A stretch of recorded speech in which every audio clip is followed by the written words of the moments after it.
สวัสดีครับท่านผู้ฟังที่เคารพทุกท่านคราวที่แล้วผมเล่ามาถึงตอนที่ข้าหลวงหมู่เจ้าใต้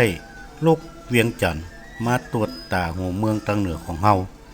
แต่ก็มาข่มเหงคนเมืองเฮาเป็นอย่างยิ่งเจ้ากาวิระกับน้องถึง6ก็เลยฟันหมู่เขาเหล่านั้นบาดเจ็บล้มตายหอบไส้หอบปุ่มไปฟ้องกษัตริย์ตากสินที่กรุงธนบุรีคราวที่แล้ว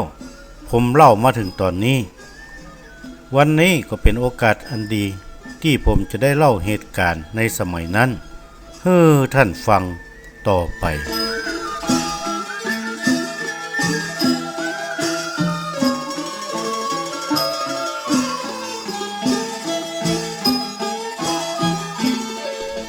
ทีนี้จะกล่าวถึงคนเมืองของเฮาในสมัยนั้นได้แบ่งเป็น2 หมู่คือหมู่ที่ขึ้นกับสยามเจ้าใต้อันได้แก่เชียงใหม่ละปูนละกรแป้นางหมู่นี้จะถูกหมู่ม่านยกทัพมาตีเป็นครั้งเป็นคราวคนเมืองเฮาหมู่นี้สู้พ่องถ้าสู้บ่ได้ก็จะขอหมู่สยามขึ้นมาช่วยเป็นครั้งเป็นคราวในหมู่คนเมืองเฮาที่ขึ้นกับสยามจึงหันหมู่ม่านเป็นศัตรูที่สำคัญอย่างยิ่งหมู่พ่อค้าพ่อขายเจ้าม่านซึ่งอยู่ในเมืองเหล่านี้ก็อยู่บ่ได้ก็พากันอพยพหนีไปตั้งบ้านตั้งเมืองค้าขายกันแห่งใหม่ไปรวมกันที่เมืองเจียงแสนเมืองเจียงแสนเลยกลายเป็นเมืองใหม่เมืองใหญ่กว่าเมืองทั้งหลายในภาคเหนือของเฮาในสมัยนั้นซึ่งเต็มไปด้วยประชาชนคนม่านที่หนีจากเมืองอื่นๆมารวมกันอยู่ที่หั่น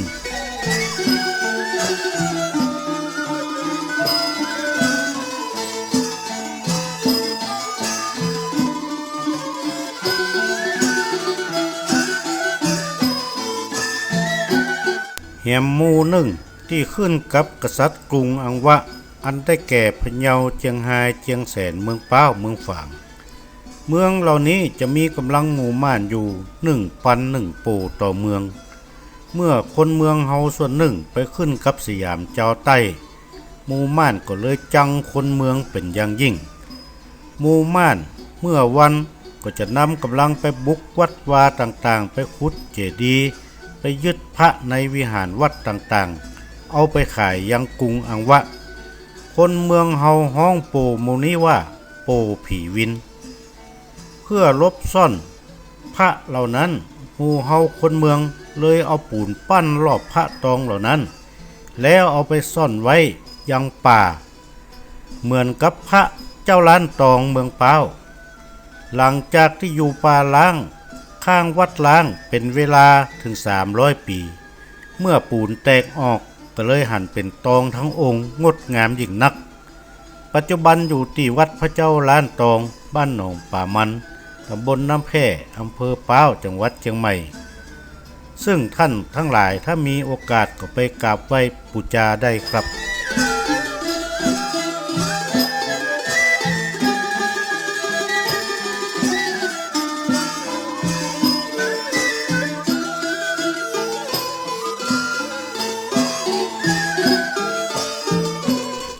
คราวนี้มาอู้ถึงกษัตริย์สยามเจ้าใต้พระเจ้าตากสินได้รับรายงานจากหมู่ข้าหลวงที่ถูกพระเจ้ากาวิระไล่ฟันก็กริ้วยิ่งนักแปลงหนังสือมีตากษัตริย์เมื่อเจ้ากาวิระลงไปส่งหนังสือมา2-3 เตื้อเจ้ากาวิระก็บ่ลงไป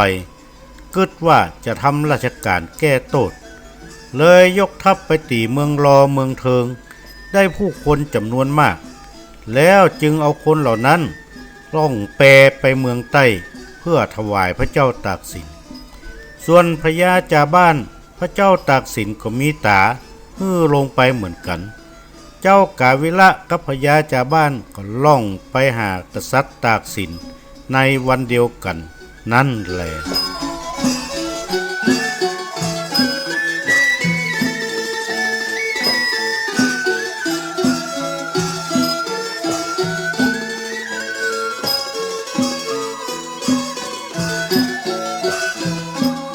เมื่อไปถึงกรุงธนบุรี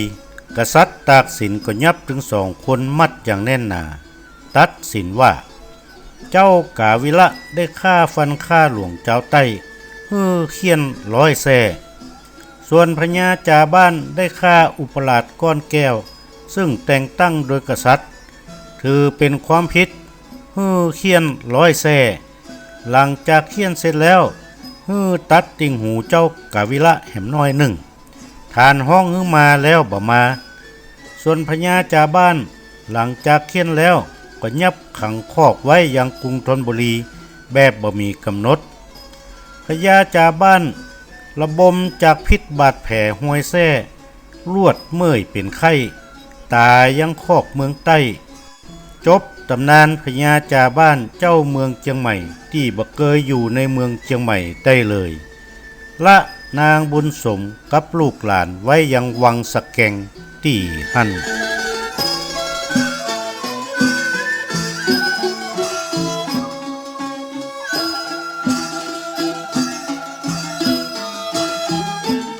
ส่วนพญากาวิระ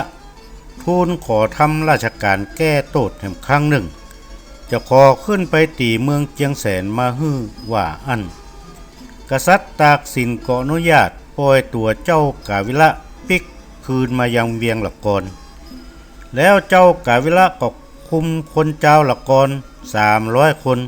ขึ้นไปตีเมืองเจียงแสนคณะยามนั้นอยากน้ำกั้นเข้ากันมากนักเข้าเหลือคนละ3 แกงหรือประมาณ 1.5 ลิตรกินข้าวต้มกับหัวมันกับหญ้าคาอ่อนมีปริมาณนักอยู่ได้หลายวันว่าอัน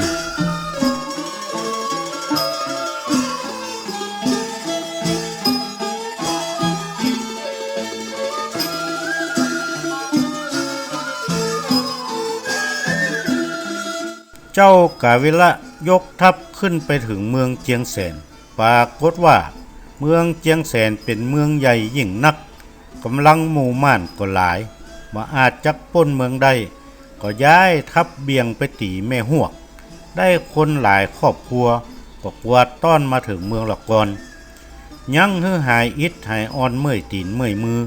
ก่อนที่จะเอาผู้คนเหล่านั้นลงเมืองใต้ต่อไป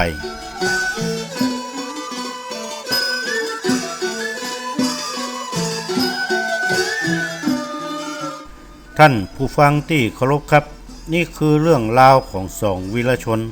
ผมก็นำมาเล่าให้ท่านฟังครับในคราวหน้าผมก็จะได้เล่าต่อถึงการเปลี่ยนกษัตริย์ถึงสยามเจ้าใต้กับม่านเมืองอังวะซึ่งเกิดขึ้นในปีเดียวกันให้ท่านฟังก่อนจากกันในวันนี้ผมขอฝากโครงบทหนึ่งให้ท่านฟังตื่นเจ้าเมาขี้ตามัวฟางหันเหลืองเตียวหิมตางอยู่หั่นฟังลิ่วหิ้วกว่าตาลใส่บาทซากตายกลายเป็นอันอีล่าใส่เหลืองอ้อยเฮ้ยวันนี้ผมนานวาดขอวาดวางลงเต้าอี้เต้านี่แหละสวัสดีครับ